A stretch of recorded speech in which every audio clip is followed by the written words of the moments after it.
Well, thank you very much, Jerry. It's great to be here. I've been at many of these events as a trustee, and I got to tell you, the other side of the podium is a little more comfortable, to tell you the truth. There aren't these lights right in your eyes. But I'll stumble along, as I say. It really is a pleasure to be here today. I've always felt that about this time in the program is when my rear end gets a little sore. I don't know about you, but the food is always wonderful, the service is great, the audience is very appreciative, and the authors are usually very entertaining. But still in all, if you feel like wiggling around a little bit, you know, my gluteus maximus, we understand what you're going through, so feel free. The book that I've written is called Heart of Diamonds.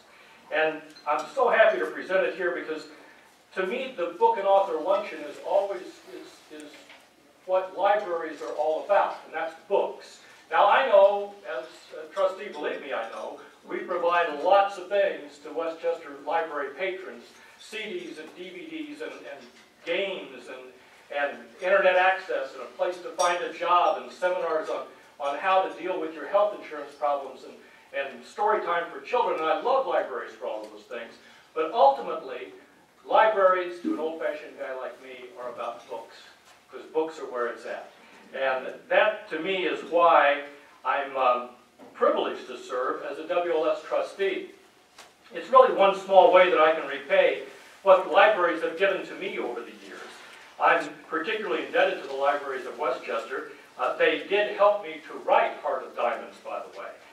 During the 5 years that I spent working on the book, off and on, I made full use of the great collections and the services that are available through the Westchester libraries. In fact, I mentioned the system and the libraries in the acknowledgments of the book, saying that I'd like to thank the Westchester library system and its 38 member libraries, whose collections gave me a world of background information on everything from the Congo's history and politics to its flora and fauna.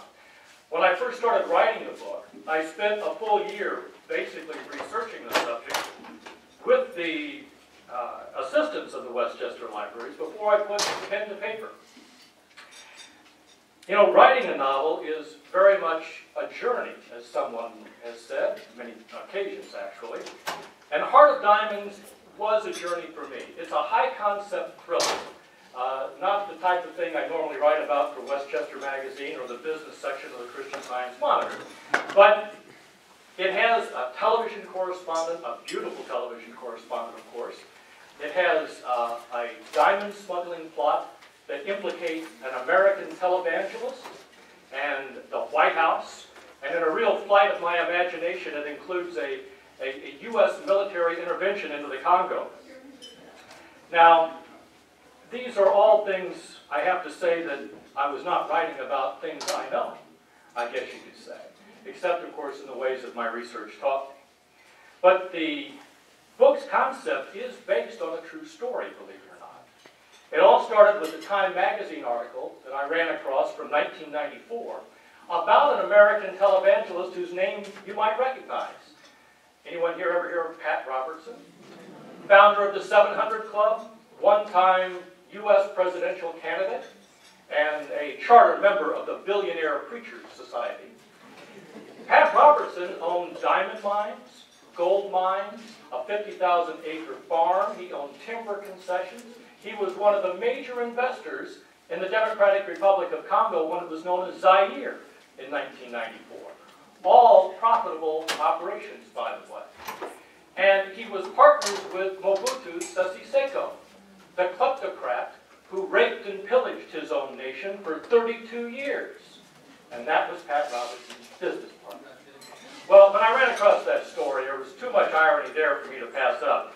That really was the foundation for a novel. So I spent a year reading and studying the history of the Congo, and then I started writing. And as I mentioned, this was a journey. And I mean a real journey. My wife, Nora, and I visited Central Africa twice to research the book. And I'd like to thank her for going along with me on my little excursions, and very much for keeping me out of trouble while I was there. I don't think it's any exaggeration to say that our trips to Africa really did change our lives.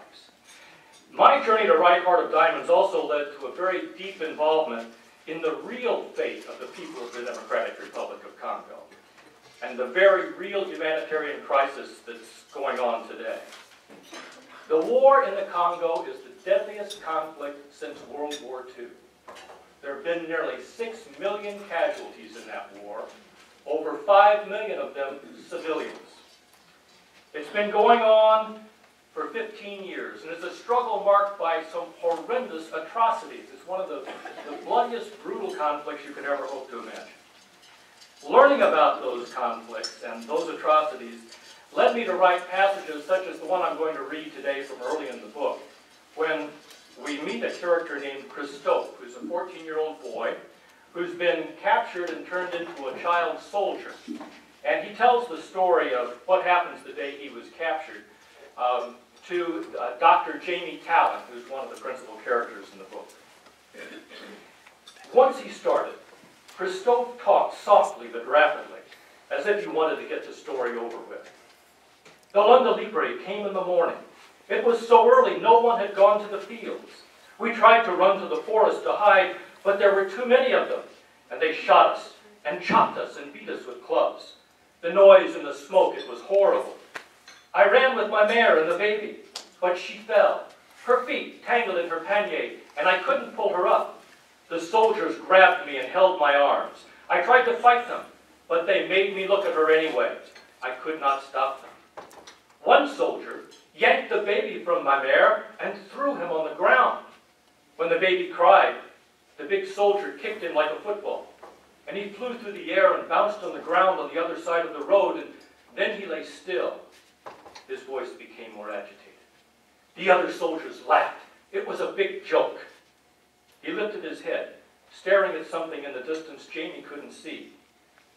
One man pulled my mare's pannier over her head. Another big soldier stomped on her until she stopped struggling. Then they all violated her, taking turns.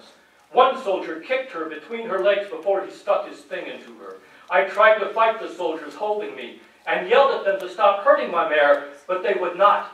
And one hit me in the ground, and I got sick. My mare screamed. Then the big soldier cut off her seine with his machete.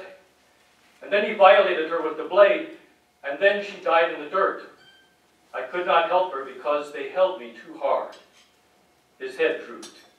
He took a deep, shuddering breath before he looked up.